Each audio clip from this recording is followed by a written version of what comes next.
Now I'd like to try one other animation so we can show what other kinds of properties motion tweens can handle. What we're going to build is a set of searchlights sweeping across the sky. So to get ready to build, I'm going to need a layer for my searchlight. I'll put it right above the channel layer here.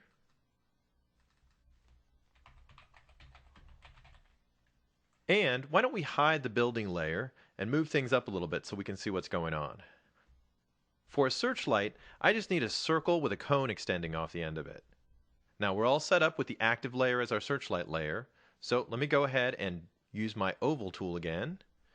I'll stick with the same yellow color we had before for the logos, and I'll drag out a circle for the top of the searchlight. For the cone extending down from it, let me just use the line segment tool, and I'm going to click right close to the edge of the circle and draw out one line and then two lines, one from the other side. I'll also draw a little cap at the bottom, and that's going to create a little area that I can fill. Let me switch over to my paint bucket tool. I'll change the color to a much lighter version, let's say maybe this yellow down here, and we'll go ahead and dump in the fill. Now I don't need any of those lines anymore, so I'm going to use my normal selection tool, double click. Looks like it grabbed all of them, and I'll hit delete. And last but not least, I want to get this ready for a motion tween, so I'm going to select both parts here. I'll shift select the bottom one, and I'm going to make those into a movie clip by pressing F8. I'll call that Searchlight. We'll leave it as a movie clip, and for the registration point, I'm going to choose the lower left-hand corner. Remember, that registration point is going to be an axis that we rotate around, so I can have my searchlight swing around that corner. We'll click OK, and we've got our movie clip. Now, there's one important setting that's going to make this look really like a searchlight, instead of like this big solid shape that we have here. And that's going to be transparency. Well, I've said before that movie clips not only give us reusable objects and motion tweens, but they also give us a whole bunch of additional properties that we can use over here. The one we're looking for is in the color effect category. And actually, every single symbol has a color effect setting. The ones we have to choose from are here on the Style menu. We've got some brightness and tint. And at the bottom, we have alpha.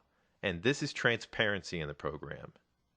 Now, earlier we saw we could make a single color transparent, and that's pretty cool. But using a movie clip, we can just use the alpha slider setting, and we can make the entire clip transparent. And now we're getting a really neat searchlight effect. Of course, you can use this alpha setting on any movie clip.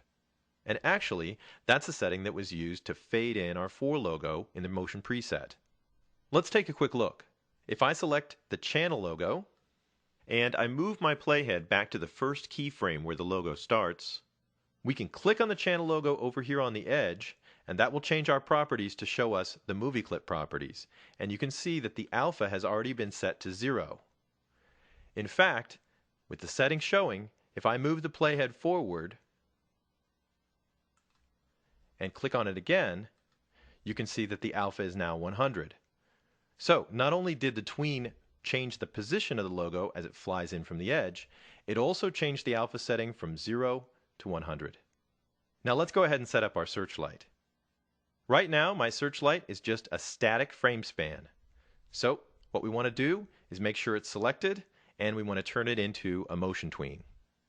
There aren't any rotating presets, so we'll just build it ourselves. It's easy enough.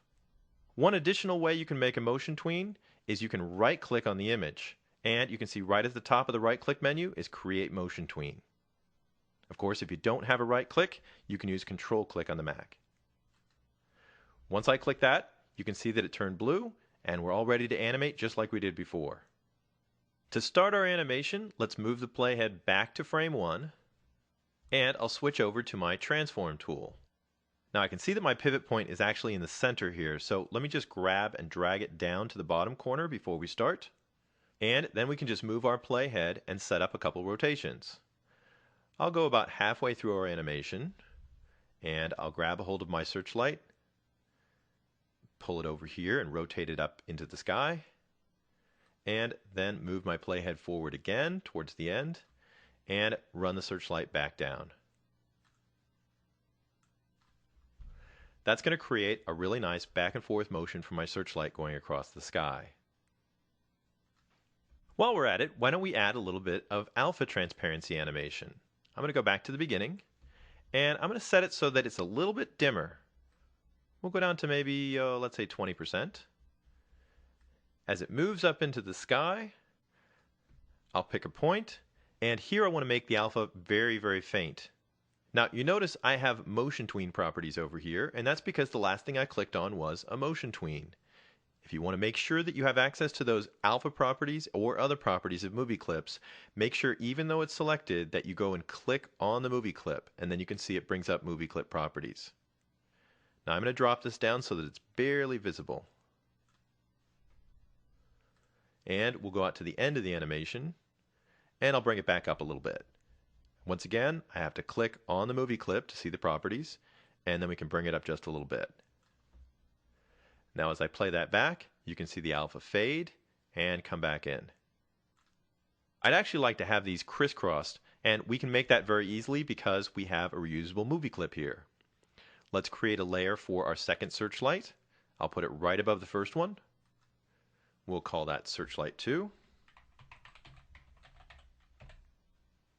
And we'll go up into our library and drag in a copy of the searchlight. I'd like it to be facing the other direction, and since I have my transform tool already selected, I can actually flip it around just by dragging this in and squishing it down in the horizontal direction, and if I keep dragging, I'll pull it right back out the other side. I want to rotate from the bottom corner on the right hand this time, so let me drag that center point down to the bottom corner. I'll position this down a little bit lower here, and of course we'll make an alpha change setting for this one. I'm going to keep it pretty faint, and we'll take our layer and make it into a motion tween. We're all set up. We've got a movie clip, and it's in a layer by itself. I'll just right click, select Create Motion Tween, and then we can start animating. I'm right here at the first frame, so let's go up to the middle frame. I want this second searchlight to rotate over. And I also want to change the alpha a little bit while I'm here. Then I just want it to rotate back. So I'll move my playhead to the end of the timeline, change our rotation settings, and drop the alpha down just a little bit. And we've created our crisscrossing searchlight animation.